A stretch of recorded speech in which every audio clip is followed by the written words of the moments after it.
So September 4th, 2018, Dan had a seizure while he was driving. He had just turned in, was in the right-hand lane, and went through 3 lanes of traffic. Almost hit a telephone pole, went down through a ditch, vaulted up through the ditch, through another line of traffic, and slammed just head-on into a tree. And ultimately was still coherent, but it had a massive grand mal seizure, and that's what caused the initial accident.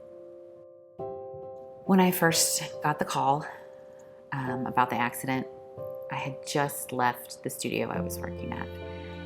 The accident involved Dan and the kids.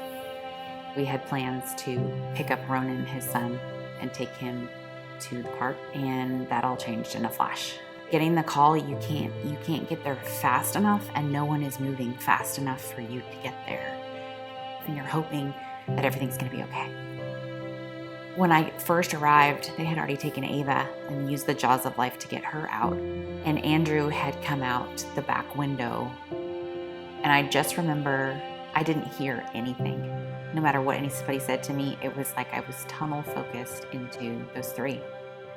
We had not picked up Ronan yet, so it was just Ava and Andrew, and they let me right up to the front of the Raptor because they could not extract him from the vehicle. Both of my kids were across the street from Parkland at Children's, and so I was able to go back and forth, and it was touch and go we didn't think it was going to make it at all. And then in the morning, it looked like, okay, he's kind of gone over this hump.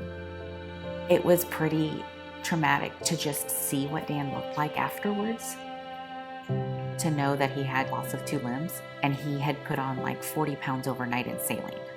So Dan decided it'd probably be the best idea to videotape and not let Ronan have to see that. We sent videos.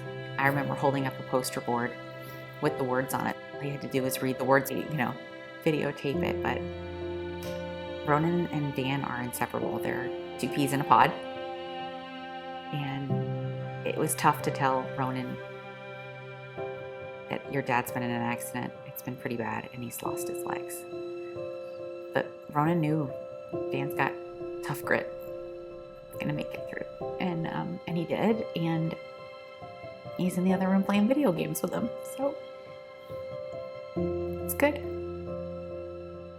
The most challenging aspect of coming home was coming home. We spent 3 months in Parkland. When we came home, Dan had been living with a friend of his, and I was in a 2-bedroom apartment.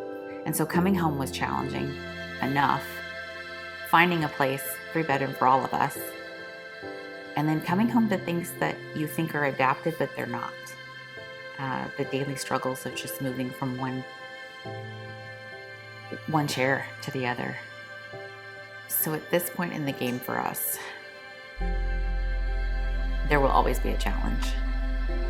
First, for Dan, seizures are the nemesis that we cannot overcome. He's had multiple surgeries on the limbs just to try to get a sense of normalcy, but driving has been the hardest obstacle and the hardest thing that we've had to, are still trying to overcome and don't know if we will. The nice thing about it is you can somewhat see the light a little bit now.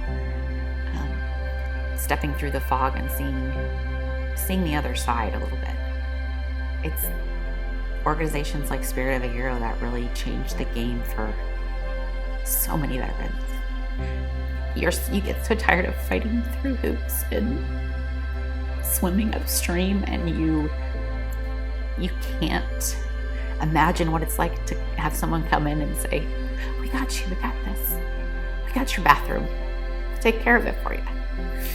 It just makes one aspect of life so much easier. But it's huge because it's something that you don't have to fight through alone.